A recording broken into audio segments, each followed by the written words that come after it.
Le Club Imo Radio J vous est présenté avec le concours de Helios Premium Immobilier, votre partenaire pour un investissement immobilier rentable et sécurisé au cœur de la Riviera Maya au Mexique.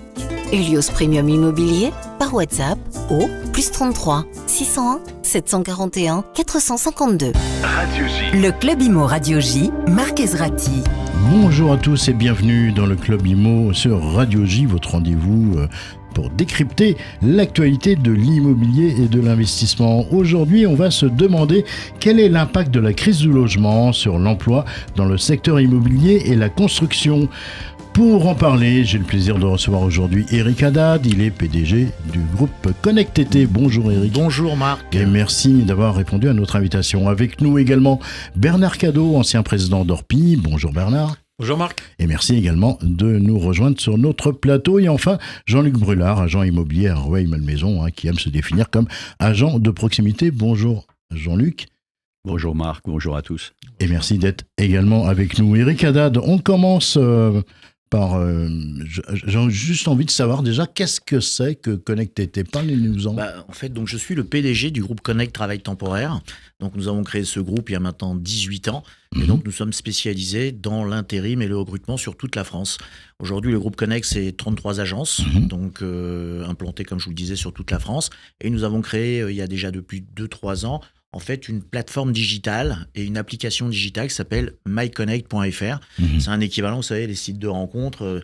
Là, en fait, un employeur qui cherche un intérimaire et un intérimaire qui cherche un employeur, donc il met son CV, ça match. Alors, vous qui êtes au cœur du marché de l'intérim, comment décririez-vous l'état actuel du secteur immobilier et de la construction en ce début 25 ? Pour vous répondre plus sur le secteur de la construction, parce que le secteur immobilier, bien sûr, c'est encore aussi une orientation dans l'immobilier, mais la construction, aujourd'hui, elle est dans une situation catastrophique.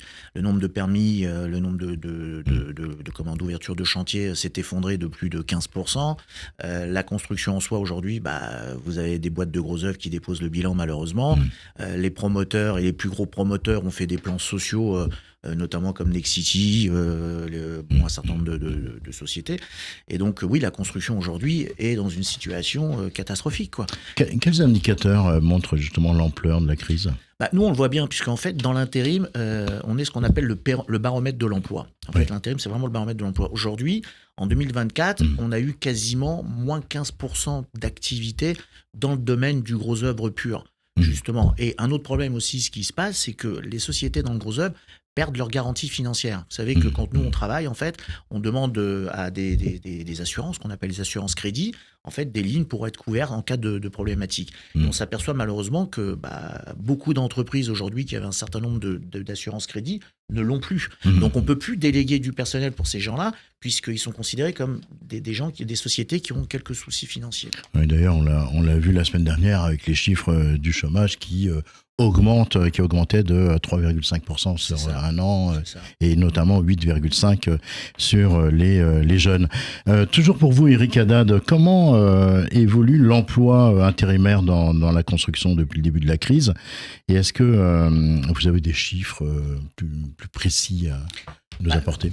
Des chiffres plus précis, comme on les a donnés, c'est-à-dire les indicateurs du prisme aujourd'hui, vous savez, c'est la représentation des sociétés d'intérim en fait sur toute la France.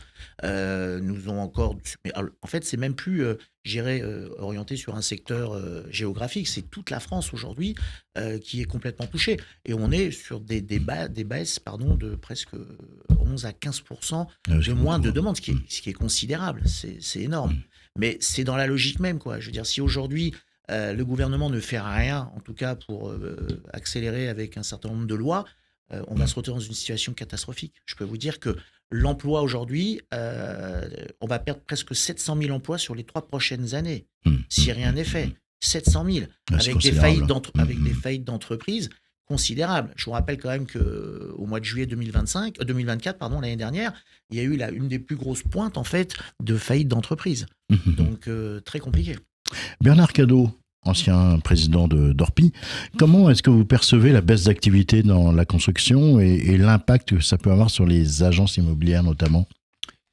Il y a plusieurs éléments. D'abord, effectivement, sur la construction, dans la mesure où la demande a été ramenée à moins 20, on dit moins 20, moins 30%. Pourquoi est-ce qu'elle a été ramenée à ce niveau-là? C'est tout simplement que les clients acquéreurs n'avaient plus accès au crédit, ou en tout cas pas suffisamment, et que de l'autre côté, bien évidemment, les promoteurs lancent des projets à condition d'avoir un quota de clients minimum avant de lancer ce projet. C'est d'ailleurs les banques et les assurances, on parlait des assurances qui imposent ça aux promoteurs. Il faut que vous ayez des pré-réservations à un niveau suffisant. Alors on dit entre 50 et parfois 70% de pré-réservation avant de lancer le programme. Donc quand les acquéreurs ne se bousculent plus ou ne viennent plus, ils sont intéressés mais ils ne peuvent plus payer. Et il y a une grille de prix qui a été faite en fonction du prix d'acquisition du terrain et du coût de construction. On pourra en dire beaucoup aussi sur les normes qui augmentent le prix de revient du mètre carré. Mais toujours est-il qu'à ce moment-là, eh bien la source se tarit. Et ça a un impact direct. Et puis après, derrière, il y a le marché des agences immobilières qui, elles, sont plutôt sur un marché de revente de l'existant, pas de ce qui va être construit, et qui, par voie de conséquence aussi, souffrent de cette difficulté parce que leurs acquéreurs ont également les difficultés d'accès au crédit que l'on connaît, avec des augmentations. Il faut quand même se rappeler qu'il y a à peine 3 ans, on était à 1% de taux d'intérêt et que quasiment entre 6 et 10 mois, le 1% est devenu 4%. Vous imaginez les dégâts que ça fait. Les clients ont perdu 20, 25, 30% de pouvoir d'achat. Donc il y a ce type d'impact sur les deux. Et vous savez, l'immobilier de logement, c'est une chaîne. Ça passe par l'existant, mais ça passe aussi par ce qui est à construire. Puisque ce qui est à construire alimente l'existant de demain. Donc, quand un domaine est vraiment impacté, comme ça vient d'être dit, par définition, il y a des effets de bord sur les autres. Jean-Luc Brulard, localement, en tant qu'agent de proximité, comment vous voyez les effets? Est-ce que vous les voyez sur vos clients, qu'ils soient vendeurs, acheteurs, propriétaires, locataires? Alors, je vais en parler en toute transparence, et vous me pardonnerez, y compris en parlant de ma situation d'agent immobilier, mais c'est pour ça que je suis là. D'abord, sur l'impact direct sur les agences immobilières et leur personnel. Mais on reviendra après sur des effets indirects sur les clients, et des effets à plus long terme, je pense, dont il faut parler aussi et qui sont devant nous. Les agences immobilières, moins 20% de transactions dans l'ancien en 2023 et on va terminer à 750 000, je crois que ça fait encore moins 17 cette année, ce qui veut dire que sur 2 ans, il y a moins 40% de volume de transactions. Donc très concrètement, ça se traduit par des faillites d'agences immobilières. Le président de la FNAIM et un certain nombre d'enseignes l'évoquent. FNAIM disait 1400 agences immobilières. Je pense que tous ces chiffres sont un petit peu sous-estimés, mais on verra les choses dans quelques temps, d'autant que les fameux PGE, on continue encore, pas pour longtemps, mais à soutenir artificiellement. Bon, chez moi, très concrètement et en toute transparence, l'année dernière, j'ai 6 salariés, j'en ai licencié 2. Il se trouve que chez moi, tout le monde est salarié. Donc, licenciement, c'est fait pour mon commercial dans le cadre d'un licenciement économique. Donc, il a pu avoir son maintien de salaire pendant 1 an. C'est pas la panacée, il aurait préféré rester, mais au moins, ça laisse le temps de revenir. Mais dans beaucoup d'agences, depuis une dizaine d'années, le modèle, c'est les agents commerciaux, c'est-à-dire des indépendants.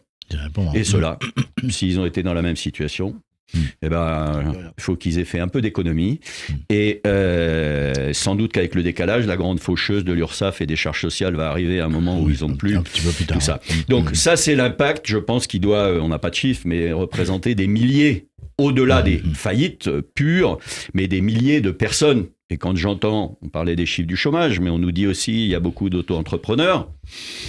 Moi, je me permets de me demander ce que ça cache comme type d'activité. Oui. Eric Haddad, l'emploi intérimaire est au centre particulièrement touché, en tout cas par cette crise. Quel type d'emplois sont concernés et est-ce qu'il y a des régions plus concernées que d'autres? Alors, comme je vous le disais tout à l'heure, en fait, toutes les régions sont concernées aujourd'hui. Et les emplois, c'est des emplois comme des ferrailleurs, des maçons, tout ce qui touche en fait à la construction, tout simplement. C'est ça aujourd'hui le vrai problème. Est-ce que vous voyez malgré tout des secteurs ou des niches spécifiques où l'intérim, dans l'intérim immobilier qui, malgré tout, se maintiennent ou croissent? Non. Non, du tout. Ce qui est inquiétant, en fait, aujourd'hui, non, aucun. Aujourd'hui, tous les secteurs, franchement, sont complètement touchés, quoi. Moi, je vais vous dire, tant qu'il n'y aura pas des lois fortes, par exemple, on parlera peut-être du Pinel, quoi, des lois de défiscalisation, qui, pour moi, est tout simplement la solution aujourd'hui. C'est la solution. Il y a le prêt à taux zéro, on en reparlera aussi peut-être tout à l'heure, qui va donner en fait un vrai souffle à l'immobilier et notamment à la construction. Si aujourd'hui l'État ne prend pas conscience de cela, on ne boostera pas la construction. Il faut arrêter en fait de se faire plaisir, de raconter des histoires comme vous le disiez. En fait, alors déjà, en plus, on est dans les normes administratives dans tous les sens. Ils vous en rajoutent et vous en rajoutent et vous en rajoutent. Donc déjà, ça devient compliqué. Donc si aujourd'hui, on ne met pas en place des mesures fortes, on va tout droit dans le mur. Alors, a priori, notre président n'a jamais aimé l'immobilier, on le voit, hein. Donc rien n'est fait dans ce sens-là.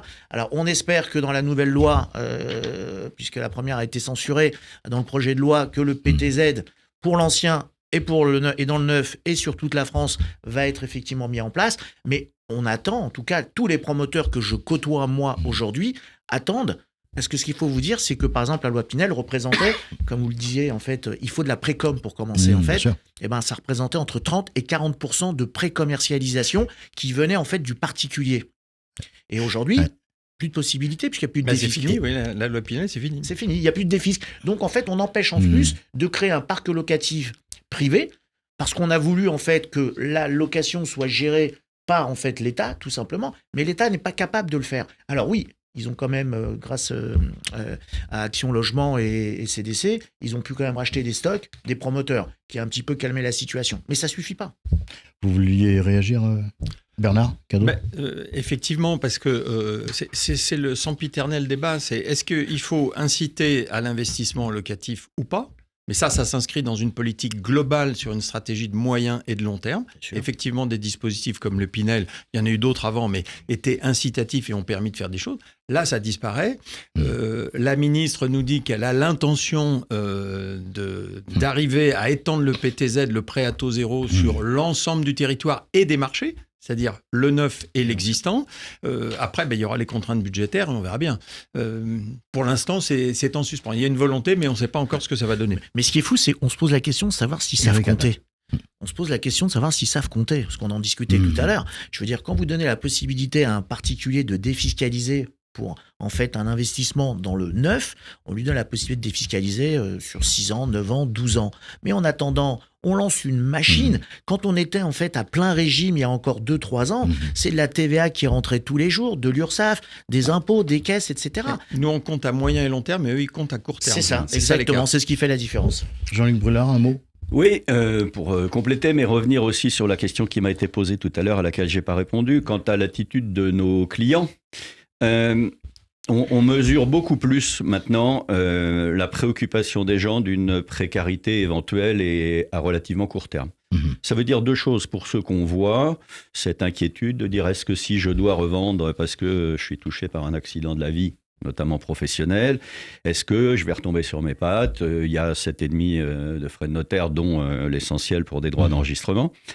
Il y a cette inquiétude-là. Mais du coup, il y a surtout, et ils ont beaucoup évolué, et on revient sur la crise des transactions, c'est ceux qu'on ne voit plus. Les livrets A ont jamais été aussi remplis. Tout le monde thésaurise, tout le monde économise. Et s'agissant de ces projets de long terme, et Dieu sait si pourtant l'immobilier est quelque chose qui, sur le long terme, devrait mettre à l'abri soi-même et sa famille et préparer sa retraite, c'est un autre sujet. Mais les gens aujourd'hui disent on se met sur les pattes arrière et on attend de voir ce qui va se passer. Je vous propose qu'on marque une petite pause, le temps de découvrir l'info du jour, et on reprend le débat. L'info du jour vous est présentée avec le concours du site goflint.fr. Goflint.fr, première plateforme de dépose d'annonces gratuite et de mise en relation dédiée à la recherche de biens immobiliers. Goflint.fr. Et c'est un coup de théâtre à Châteauneuf-sur-Isère, dans la Drôme, où le maire Frédéric Vassy a annoncé sa démission, exaspéré par l'impossibilité d'atteindre le quota de 25% de logement social imposé par la loi SRU dans cette commune rurale, marquée par des contraintes géographiques et agricoles très fortes. Le maire juge ces objectifs irréalistes. Comment, en effet, construire 250 logements sociaux dans un village de 600 foyers avec une zone agricole ? Après 10 ans de combat et des courriers restés sans réponse, Frédéric Vassy espère que son départ prévu le 31 janvier prochain fera réagir le gouvernement. L'info du jour vous a été présentée avec le concours du site goflint.fr. Le monde de l'immobilier est une jungle. Trouvez votre nid parmi plus de 400 000 annonces quotidiennes de goflint.fr. goflint.fr. Radio J. Le Club Imo Radio J, Marc Ezrati. Et on retrouve nos invités du jour pour parler emploi avec Eric Haddad, PDG du groupe Connect-TT, Bernard Cadot, ancien président du réseau Orpi, et Jean-Luc Brulard, agent immobilier à Rueil-Malmaison. Eric Haddad, la réduction des aides à la formation et à l'apprentissage, est-ce qu'elles ont aggravé la précarité dans l'emploi intérimaire ? Alors, elles l'ont aggravé, mais surtout, en fait, elles l'ont aggravé, mais elles ont surtout empêché, en fait, moi dans mon groupe par exemple, j'ai embauché quasiment plus de 60 alternants sur toute la France, dans le domaine du recrutement en fait. Donc, et c'est vrai que quand toutes les différentes primes et les avantages qu'on pouvait avoir ont été mis en place, on s'est posé la question de savoir si on pouvait garder encore ce rythme en fait de recrutement. Donc oui, bien sûr que ça a un impact, quoi qu'il arrive, puisque moins de budget pour former, c'est toujours un peu plus embêtant, quoi. Bernard Cadot, que pensez-vous des initiatives qui ont été prises par le secteur privé, notamment par les grandes enseignes pour pallier le manque de formation ? Je crois que c'est une constante et il n'est plus question d'embrasser une profession des professions comme les nôtres sans qu'il y ait de la compétence, et la compétence, ça passe par la formation. Et la formation, c'est permanent, parce que l'environnement évolue. On fait partie des pays qui sont les plus prolixes en termes de normes diverses et variées. Il faut s'adapter en permanence. Le droit évolue, le consumérisme évolue. Et ce qu'attend le client d'un professionnel de l'immobilier, c'est bien de la création de valeur et de partager cette valeur. Et la base de cette création de valeur, c'est la compétence. Qui imaginerait confier tout ou partie de ses économies à quelqu'un qui n'est pas compétent ? Donc c'est un challenge permanent. Les réseaux et les organisations professionnelles se sont d'ailleurs depuis fort longtemps penchées sur la question. Elles sont équipées. Il y a aujourd'hui des plateformes, il y a des tas de solutions qui existent et qui permettent aux professionnels de l'immobilier d'avoir accès. Et puis il y a aussi la loi qui est intervenue et qui exige quand même les fameuses 14 heures de formation pour le renouvellement des cartes professionnelles. Moi, je pense que c'est une bonne chose. Eric Haddad, chez vous, vous mettez en place des actions de formation pour les intérimaires. Oui. Comment ça fonctionne ? Alors ça, par contre, c'est extrêmement important parce que là, à ce niveau-là, en fait, le budget n'est pas trop touché. Et donc ça, c'est extrêmement important puisque ça nous permet, comme le disait Bernard, en fait, nous, on travaille avec un certain nombre d'intérimaires. Aujourd'hui, comme je vous le disais, on a 1000 intérimaires au planning à ce jour. En fait, on apporte de la compétence supplémentaire et c'est une véritable valeur ajoutée que l'on donne à nos clients. Et on organise, nous, systématiquement. Alors, par exemple, dans le bâtiment, vous avez toutes les habilitations réglementaires. Vous ne pouvez pas, sinon, faire travailler un certain nombre de collaborateurs sur les chantiers ou quoi que ce soit. Mais nous, on axe énormément, en fait, sur la formation de nos intérimaires. Tout simplement, pourquoi ? Parce que on les fait évoluer, donc on les fait monter en compétences. Donc, qui dit monter en compétences, satisfaction d'abord de l'intérimaire et surtout satisfaction de nos clients et de nos différents clients. Et là, la formation dans l'intérim, ça reste, nous, des postes extrêmement importants, mais je dirais que ça n'a pas été tout à fait touché. Donc, ça nous laisse encore une marge de manœuvre pour pouvoir former quasiment l'intégralité de nos intérimaires. C'est quoi le principal défi qu'il faudrait relever pour relancer l'emploi intérimaire dans la construction notamment ? Relever le défi en fait. Vous savez, nous on est plutôt, comment dirais-je, on n'a pas la possibilité nous d'agir réellement sur le marché. Nous on est capable d'apporter des compétences, puisqu'on a des viviers qui sont extrêmement importants au sein de notre groupe, mais je dirais que on répond à une demande et plus la demande est forte, et plus effectivement, on a la capacité d'y répondre. Et c'est pour ça que je vous le disais tout à l'heure, l'intérim, c'est avant tout le baromètre de l'emploi. Alors quand l'intérim, on dit quand le bâtiment va, tout va, ce qui est vrai, quand l'intérim va, le travail va, puisqu'on nous appelle et on nous sollicite, en fait, quand on a un besoin justement de personnel supplémentaire, tout en sachant qu'on ne veut pas rentrer dans des phases de recrutement en CDI. Mais nous, en fait, on est plus là pour répondre à la demande que de pouvoir impacter en fait quelque chose. Bernard Cadot, vous pensez que la baisse de la construction, ça va impacter durablement le marché immobilier actuel ? Ah bah ça va l'impacter durablement parce que ça n'a pas encore été dit, mais quand on lance un programme, entre le moment où on réfléchit à une situation, c'est-à-dire ce qu'on appelle un foncier, un terrain pour construire, et le moment où on va remettre les clés aux acquéreurs de ces logements, il va se passer minimum 3 à 4 années. Donc ça veut dire que quand vous arrêtez la machine, vous savez, c'est un petit peu comme les hauts fourneaux. C'est facile à arrêter et c'est très compliqué à remettre en route et à retrouver la bonne température. C'est exactement ce qui va se passer. Et sur l'emploi, c'est plusieurs dizaines ou centaines de milliers que les organisations professionnelles déplorent d'emplois qui vont être supprimés. Mais il n'y a pas que ça, si vous me permettez. Il y a aussi, donc on a dit, perte d'emploi dans les professions immobilières, elles sont nombreuses, elles sont importantes, il y a pas mal de faillites. Mais il y a aussi les effets induits, c'est-à-dire que lorsque le marché du logement est en crise comme il l'est aujourd'hui, eh bien, les patrons hésitent à implanter des nouveaux sites de production, vous amputez la mobilité professionnelle et à terme, et derrière ça, il y a un problème de réindustrialisation du pays, parce que si vous ne pouvez pas loger vos collaborateurs, vous n'ouvrez pas des centres de production. Donc ça aussi, c'est un effet indirect, mais qui est très pervers. Et on va conclure, mais je voudrais, juste avant de conclure, que chacun d'entre vous donne une recommandation au gouvernement pour relancer l'emploi. Moi, je vous l'ai dit depuis le début. Il Vous faut l'avez mettre une loi de défiscalisation, sinon on va droit au mur. Jean-Luc Brulard. Oui, je rêve un peu. Rêver. Sanctuariser un cadre pour la production, pour l'ancien aussi, parce que le logement, parce qu'on parle d'immobilier, mais c'est avant tout du logement, c'est un processus de long terme, où les acteurs ont besoin d'avoir des repères de long terme, où il faut, comme dit Bernard, un certain moment avant qu'ils redémarrent et qu'ils aient confiance. Voilà. Et le mot de la fin pour vous, Bernard Cadot?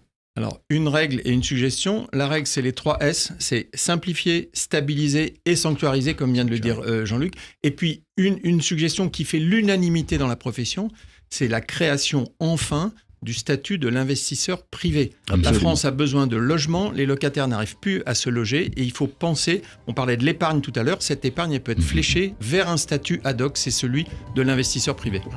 Merci à nos 3 invités du jour, Eric Haddad. Merci à vous. Président PDG du groupe Connect-T, Bernard Cadot, ancien président du réseau Orpi, Jean-Luc Brulard, agent immobilier à Rueil-Malmaison, agent immobilier de proximité pour ce débat riche et instructif. Voilà, le Club Immo, c'est fini pour aujourd'hui.